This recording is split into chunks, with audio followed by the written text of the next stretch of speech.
सरकार की आत्मसमर्पण सह पुनर्वास नीति से प्रभावित होकर सुरक्षा बलों के लगातार अभियान और जनसहयोग के मजबूत असर के कारण आज मुंगेर जिले के नक्सल प्रभावित खड़गपुर थाना क्षेत्र अंतर्गत आरएसके कॉलेज परिसर में आयोजित कार्यक्रम के दौरान 3 नक्सलियों ने सशस्त्र आत्मसमर्पण किया।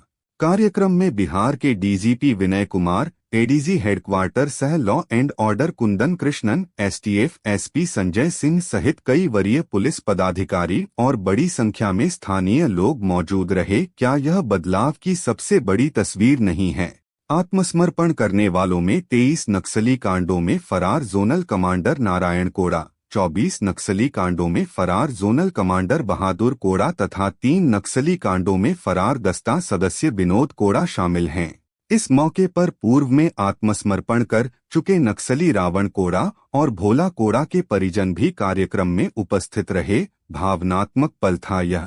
अधिकारियों ने नक्सलियों के परिवार को भी सम्मानित किया, जिससे भरोसा और मजबूत हुआ। नक्सलियों ने अपने साथ 2 इंसास राइफल, 4 SLR राइफल, करीब 500 चक्र कारतूस और 10 वॉकी-टॉकी पुलिस के समक्ष जमा किए। क्या यह हिंसा से पूर्ण विराम का संकेत नहीं है? आत्मसमर्पण के बाद बिहार सरकार और मुंगेर जिला प्रशासन की ओर से इन नक्सलियों और उनके परिवारों को पुनर्वास नीति के तहत विभिन्न सरकारी योजनाओं का लाभ उपलब्ध कराया जाएगा। बिहार डीजीपी ने बताया कि बिहार में उग्रवाद दशकों से एक बड़ी समस्या रही है। पहले राज्य के कई जिले इससे बुरी तरह प्रभावित थे, जिसमें मुंगेर भी शामिल था।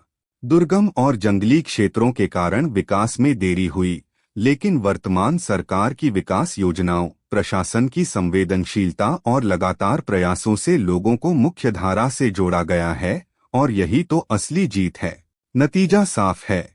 अब नक्सलवाद का प्रभाव तेजी से खत्म हो रहा है और लोग हिंसा छोड़कर विकास की राह चुन रहे हैं। क्या इससे बड़ी उम्मीद की खबर कोई और हो सकती है? उसका उद्देश्य क्या है? किन लोगों ने किया सर?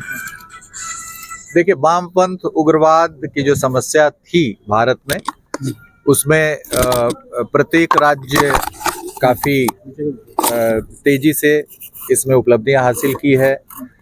जिन इलाकों में वामपंथ उग्रवाद का काफ़ी गंभीर समस्या थी, उन काफ़ी सारे इलाके से उग्रवाद समाप्त हुए हैं। बिहार पहला राज्य है जहां पर बड़ी तेजी से हम लोग, जैसे आपने देखा होगा 2005 के बाद से ही पटना, जहानाबाद, अरवल वगैरह जिला पूरी तरीके से मुक्त हो गया। धीरे धीरे हम लोगों ने जो 23 जिले हमारे अति उग्रवाद प्रभावित से वो शून्य हो गया। अभी 4 जिले मात्र हैं जो लीगेसी एंड थ्रस्ट डिस्ट्रिक्ट है, मतलब वहाँ उग्रवाद प्रभावित नहीं है, लेकिन हम लोग वॉचफुल हैं, निगरानी रख रहे हैं।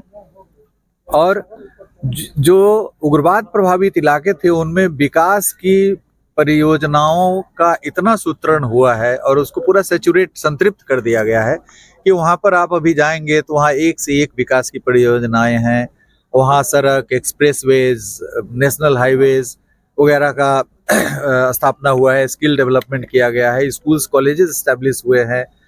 तो विकास की परियोजनाओं को इस प्रकार से वहाँ पर लाया गया है कि वहाँ के जो युवा वर्ग है, जो उग्रवाद की ओर उन्मुख हो गए थे, वो मुख्य धारा में आ गए हैं। पंचायती राज संस्थाओं से युवा जुड़े हैं और काफ़ी उसमें रुचि ले रहे हैं क्षेत्र के विकास की। तो ये पूरा जो परिवर्तन है वो पूरा परिवर्तन आया है। भीम बांध का जो क्षेत्र था, जो आपका मुंगेर का खड़गपुर हिल्स का जो क्षेत्र था, वो वहाँ पर आपने सुना ही होगा कि 2007 में यहाँ पर पूरा केंद्रीय कमेटी पूरा आई थी और इनका कांग्रेस हुआ था। तो यह इलाका भी काफ़ी प्रभावित था, यहाँ पर कई गंभीर घटनाएं भी हुई थी।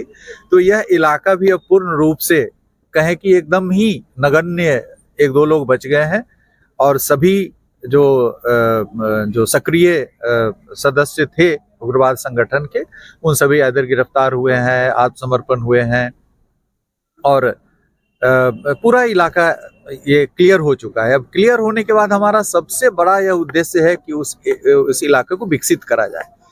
विभिन्न प्रकार की योजनाओं से, पर्यटन की योजनाएं हो, विकास की योजनाएं हो, इनसे उस इलाके को इस प्रकार से सैचुरेट किया जाए कि वहाँ के लोग समझें कि सरकार की जबरदस्त वहाँ उपस्थिति है, प्रशासन की जबरदस्त उपस्थिति है, किसी प्रकार की शून्यता नहीं है, कोई वैक्यूम नहीं है।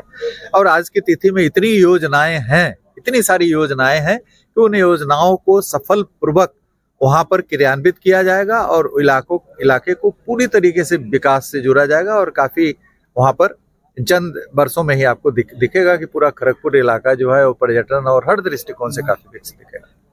थैंक्स।